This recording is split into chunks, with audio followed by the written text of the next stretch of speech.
आप सभी को जय मसीह की हिंदी बाइबल स्टडी इस चैनल में आप सबका स्वागत है। आज जो विषय हम सीख रहे हैं वो है इस संसार में कलीसिया की क्या जिम्मेदारी है। और इस बात को समझने के लिए हम लोग प्रेरितों की किताब उसका 3 अध्याय और 1 से लेके 10वीं आयत तक जो घटना लिखी है उस घटना पर हम लोग ध्यान देंगे। आप लोग जरूर इस घटना को पढ़ लीजिए। मैं इस पूरी घटना के सारांश को संक्षिप्त में मैं आपके सामने रखना चाहती हूँ। पतरस और यूहन्ना दिन के तीसरे पहर दोपहर के समय पर प्रार्थना करने के लिए मंदिर जा रहे थे और जब वो लोग मंदिर के पास पहुंचे तब उन्होंने देखा सुंदर नामक फाटक के बाहर एक लंगड़ा इंसान को बिठाया जा रहा है ताकि मंदिर में आने वाले लोगों से वो भीख मांगे। और जैसे ये लंगड़ा इंसान ने पतरस और यूहन्ना को देखा तब वो उनसे भीख मांगने लगा। पतरस और यूहन्ना ने उस लंगड़े इंसान से कहा कि हमारी ओर देख। वो बात सुनते ही इस लंगड़े इंसान के अंदर आशा आ गई कि उनसे कुछ मिलेगा और वो जो है देखने लगा। तब तुरंत पतरस और यूहन्ना ने उस लंगड़े इंसान से कहा कि सोना और चांदी मेरे पास नहीं है, लेकिन जो हमारे पास है वो हम तुझे देते हैं। और उस इंसान का हाथ को पकड़कर कहा, यीशु नासरी के नाम से उठ, चल और फिरने लग जा। तुरंत उस लंगड़े इंसान के पैरों में बल आ गया। वो उठ गया, उछलने लगा, कूदने लगा और वो पतरस और यूहन्ना के साथ मंदिर चला गया। इस बात को देखकर सारे लोग बहुत हैरान हो गए। इसलिए हैरान हो गए क्योंकि जो इंसान ठीक हुआ वो 40 साल से भी अधिक आयु का था और वो जन्म से लंगड़ा था। मतलब काफी समय से उसका यही काम था कि वो लोगों से भीख मांगे। और वो कैसे ठीक हो गया, इस बात को देखकर लोग अचंभित हो गए, लोग चकित हो गए। इस पद से हम सीखेंगे कि संसार में जब हम लोग रहते हैं तब कलीसिया की कुछ जिम्मेदारियां हैं और वो जिम्मेदारियां क्या क्या है कर हम इस बात पर ध्यान देंगे। कलीसिया की जिम्मेदारी क्या क्या है ये सीखने से पहले हम लोग इस बात पर ध्यान देंगे कि कलीसिया कौन है। जब भी हम कलीसिया इस टर्म का इस्तेमाल करते हैं तब लोग सोचते हैं एक बिल्डिंग जो एक फलाने जगह पे है उस विषय पर हम लोग बात कर रहे हैं। यहाँ पर हम किसी बिल्डिंग के बारे में बात नहीं कर रहे हैं। लेकिन जब कलीसिया कर हम बोलते हैं तब बाइबल में कलीसिया हम सब विश्वासी गण हैं जो प्रभु यीशु पर विश्वास कर बपतिस्मा लिया और परमेश्वर के शरीर के साथ जुड़ा हुआ है। कलीसिया के बारे में जब पौलुस बताता है तब इस प्रकार कहता है, एक शरीर है जिसका सिर खुद मसीह है और पूरा देह कलीसिया है और हम सब उस देह के अलग अलग अंग हैं। तब जब कलीसिया की जिम्मेदारी के बारे में हम लोग सीख रहे हैं उसका मतलब है हम विश्वासियों की जिम्मेदारियों के बारे में हम लोग सीख रहे हैं। तो आज इस पद से हम सीखेंगे कि इस संसार में रहते समय हम लोगों की कुछ जिम्मेदारी है और आज 4 जिम्मेदारियों की तरफ हम लोग हमारे ध्यान को केंद्रित करेंगे। सबसे पहली जिम्मेदारी हम इस पद से ये देख सकते हैं कि जैसे ही पतरस और यूहन्ना मंदिर के पास पहुंचा, उस लंगड़े इंसान भीख मांगने लगा, तब पतरस और यूहन्ना ने उस लंगड़े इंसान से कहा कि हमारी ओर देख। तब उस इंसान के अंदर आशा उठने लग गई।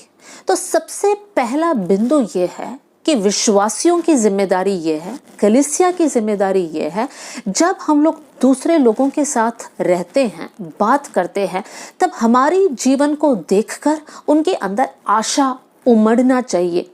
बहुत सारे लोग इस संसार में रहते हैं जिनके पास पैसों की कमी नहीं है, क्वालिफिकेशन की कमी नहीं है, बहुत सारे डिग्री है, अच्छा नौकरी है, लेकिन उनके अंदर वो शांति और वो खुशी की कमी है। और बहुत से लोग बहुत सक्सेसफुल होने के बाद भी खुदकुशी कर बैठते हैं। क्यों? क्योंकि उनके अंदर जीने का एक आशा नहीं है। लेकिन प्रभु यीशु ने हमें बचाकर, हमें कलीसिया होकर इस संसार में इसीलिए रखा ताकि हम सारे लोगों तक पहुंचे और इस आशा जो परमेश्वर ने हमारे अंदर दिया है, इस आनंद या इस खुशी को जो परमेश्वर ने हमारे अंदर दिया है, हम लोगों तक पहुंचाए ताकि दुख में, निराशा में डूबे हुए लोगों को जीने का एक कारण मिल जाए, वो लोग भी वो प्रभु को जाने। तो प्रिय भाई बहनों, परमेश्वर ने आपको जिस किसी स्थान में रखा है एक मकसद के साथ रखा है। आप जिस कंपनी में काम करने जाते हैं या जिस स्कूल में पढ़ते हैं, जिस कॉलेज में पढ़ते हैं, जिस गली में आप रहते हैं, जिस परिवार में आप रहते हैं, वहाँ पर परमेश्वर चाहता है कि आपके द्वारा, आपके जीवन को देखकर, आपके बातों को देखकर, सुनकर, आपके चाल चलन के द्वारा लोगों के जीवन में एक नई आशा उमड़ने पाए।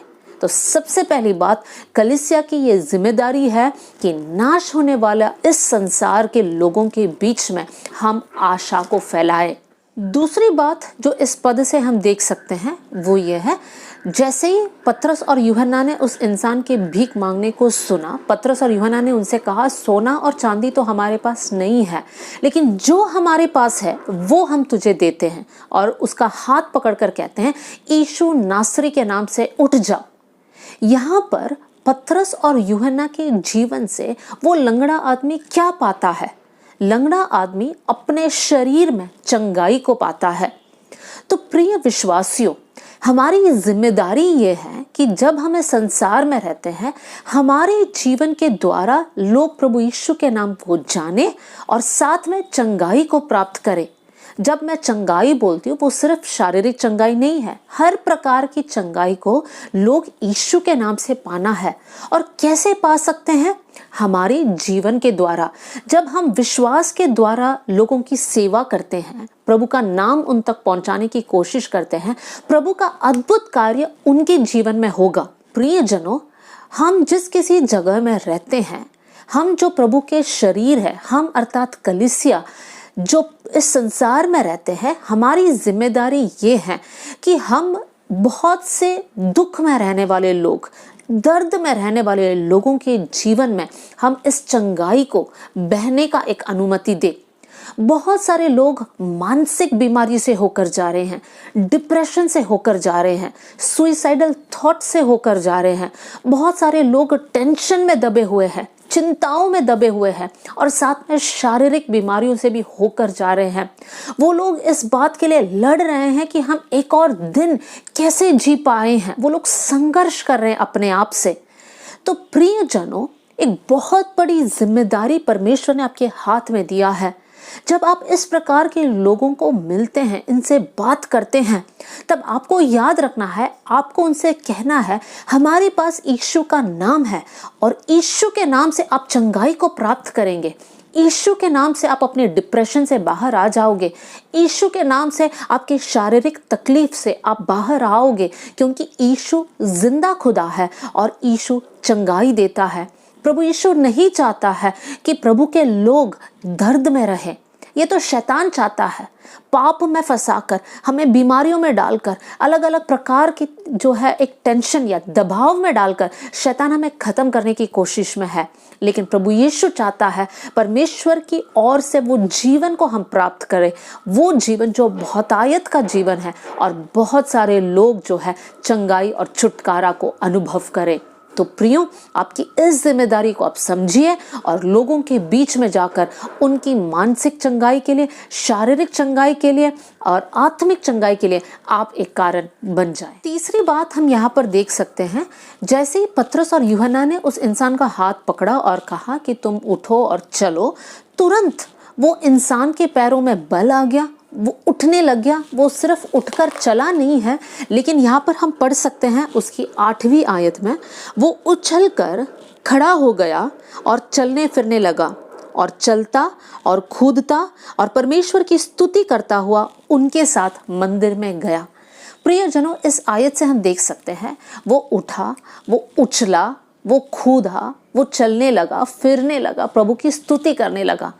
पतरस और यूहन्ना के जीवन के द्वारा ये लंगड़े इंसान ने चंगाई प्राप्त किया। इतना ही नहीं, इनके अंदर एक बहुत बड़ी खुशी, और वो खुशी उनके जीवन को देखकर लोग पहचान सकते हैं। और ये खुशी कैसे प्राप्त हुआ?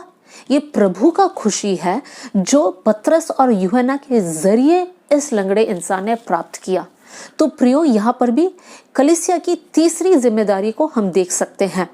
दुख में रहने वाले लोग, दर्द में रहने वाले लोग, विश्वासी लोग भी ऐसे बहुत सारे लोग हैं जो प्रभु के आनंद को खो बैठे हैं। उन लोगों को देखते समय, उनसे मिलते समय, प्रभु का कार्य जब आपके जीवन के द्वारा होगा, तब अपने आप वो लोग आनंद से भर जाएंगे। वचन में लिखा है, प्रभु का आनंद हमारा बल है, और परमेश्वर की उपस्थिति में आनंद की भरपूरी है। तब किसी को जब आप प्रभु यीशु के बारे में बताते हैं, उनके जीवन में एक परिवर्तन को जब परमेश्वर लेकर आता है, तो सबसे पहले हम देख सकते हैं वो लोग खुशी से उस खुशी को वो लोग समा नहीं पाते। वो लोग कूदने लगते, उछलने लगते, चलने लगते, प्रभु की स्तुति और महिमा करने लगते हैं। तो कलीसिया की ये जिम्मेदारी है कि सिर्फ आप आशा देने वाले लोग नहीं, सिर्फ आप चंगाई देने वाले लोग नहीं, लेकिन साथ में आप लोगों के जीवन में आनंद देने वाले लोग बन जाए। चाहे आप तकलीफ से क्यों ना जा रहे होंगे, लेकिन आपके जीवन के द्वारा लोग आनंद को प्राप्त करेंगे। चौथी बात जो कलीसिया की जिम्मेदारी है, वो हम लोग उसके लास्ट आयत 10वीं आयत में हम पढ़ सकते हैं। उसको मतलब आसपास के लोगों ने पहचान लिया कि यह वही है जो मंदिर के सुंदर फाटक पर बैठकर भीख मांगा करता था, और उस घटना से जो उसके साथ हुई थी वे बहुत अचंभित और चकित हुए। यहाँ पर हम देख सकते हैं कि इस लंगड़े इंसान के जीवन में जो चंगाई और बदलाव आया, उसको देखकर सारे लोग अचंभित और चकित हुए। तो कलीसिया का चौथा जिम्मेदारी ये है कि हम दूसरे लोगों के बीच में रहते समय प्रभु का एक गवाही हम लोग देना है। देखिए, इस लंगड़े इंसान के जीवन दूसरों के लिए एक गवाही था, एक टेस्टिमनी था। उसी समान हमारा जीवन भी प्रभु यीशु के नाम को महिमा लेकर आना चाहिए। लोग इसलिए अचंभित था क्योंकि लोग जानते थे कि ये 40 साल से भी ज्यादा उम्र का है, जन्म से लंगड़ा है, लेकिन प्रभु यीशु के नाम से ये ठीक हो गया। देखिए, हमें भी जानने वाले बहुत सारे लोग हैं। वो लोग जानते हैं कि पहला हमारा जीवन कैसा था, पहले कितने पाप में, गंदगी में हम फंस चुके थे। अचानक इन लोग प्रभु यीशु को जाना और कैसे एक बदलाव इनके जीवन में आया, ये लोग देखना चाहिए। प्रिय मसीही भाई बहनों, जब आप प्रभु यीशु को मानते हैं, आपने बपतिस्मा लिया है, आप प्रभु के शरीर का एक हिस्सा हो, तो ये याद रखिए कि लोग आपको देखते हैं। आपके जीवन में वो बदलाव दिखाई देना चाहिए। अगर पहले भी आप झूठ बोलते थे, अभी भी आप झूठ बोलते हैं, तब आपके जीवन से कोई गवाही नहीं होगा। पहले भी आप शराब पीते थे, लड़ाई करते थे, अब भी आप वही कर रहे हैं, तो आपके जीवन में से कोई गवाही प्रभु यीशु के नाम की महिमा के लिए नहीं होगा। लेकिन प्रभु यीशु को जानने के बाद आपका जीवन बदल जाता है, और इस बात को देखकर लोग चकित और अचंभित होना चाहिए। प्रियो, अब तक हमने 4 बातों को सीखा जो कलीसिया की जिम्मेदारी है। जब हम जो कलीसिया है इस संसार में रहते हैं, तब हमारे द्वारा लोग आशा पाना चाहिए, हमारे द्वारा लोग चंगाई पाना चाहिए, हमारे द्वारा लोग आनंद से भरना चाहिए, और हमारा जीवन प्रभु की महिमा के लिए एक गवाही बनना चाहिए। समाप्त करने से पहले एक और बात आपके सामने मैं रखना चाहती हूँ। जब हम उसकी दूसरी आयत को पढ़ते हैं, वहां पर लिखा है, और लोग एक जन्म से लंगड़े को ला रहे थे, जिसको वे प्रतिदिन मंदिर के उस द्वार पर जो सुंदर कहलाता है बैठा देते थे कि वो मंदिर में जाने वालों से भीख मांगे। इस इंसान के जीवन के बारे में हम जरा देख सकते हैं। ये लंगड़ा है, ये जीवन में निराश है, ये कुछ कर नहीं पा रहा है, इसका बस एक ही काम है कि लोगों से भीख मांगे, और वो भी उसकी मजबूरी है क्योंकि उसको जीना है। लेकिन वो बैठा कहाँ है? वो एक ऐसा फाटक के बाहर बैठा है जिसके नाम सुंदर है। मतलब फाटक का नाम सुंदर और बैठा हुआ इंसान लंगड़ा। ऐसे ही इस संसार में रहने वाले लोगों का जीवन है। बाहर से वो लोग दिखाते हैं कि बहुत खुश है, बहुत सक्सेसफुल है, सब कुछ उनके पास है, लेकिन जब हम उनके जीवन के अंदर झांक कर देखने की कोशिश करें, तब हमें पता चलता है कि बहुत से लोग टूटे हुए हैं, बहुत से लोग दुख और दर्द से होकर जाने वाले लोग हैं, और उन लोगों तक पहुंचने का एक जिम्मेदारी हमारी है। प्रियो, तब लोगों को देखकर ये मत कहना कि इनके पास सब कुछ है, इनके घर में सब कुछ है, इन लोग अमीर है, इनके पास नौकरी है, इन लोग सब कुछ है, इनको प्रभु की क्या जरूरत है। नहीं प्रियो, सबके अंदर ये भूख है कि कैसे हम उद्धार पाए, क्या कर हम मुक्ति पाए, और वो आप उनके जीवन में पहुंचा सकते हैं। कैसे पहुंचा सकते हैं? क्योंकि आपके पास यीशु का नाम है, यीशु के नाम में मुक्ति है, यीशु के नाम में सामर्थ है, चंगाई है। यीशु का नाम सब नामों से श्रेष्ठ है, वो अद्भुत नाम जो आपके पास है। तो साथ में आपको ये भी याद रखना है कि आपके जीवन में एक बहुत बड़ी जिम्मेदारी है। उस जिम्मेदारी से आपको भागना नहीं है, लेकिन उस जिम्मेदारी को आपको पूरा करना है। प्रभु इन वचनों के साथ आप सबको बहुत आशीष दे।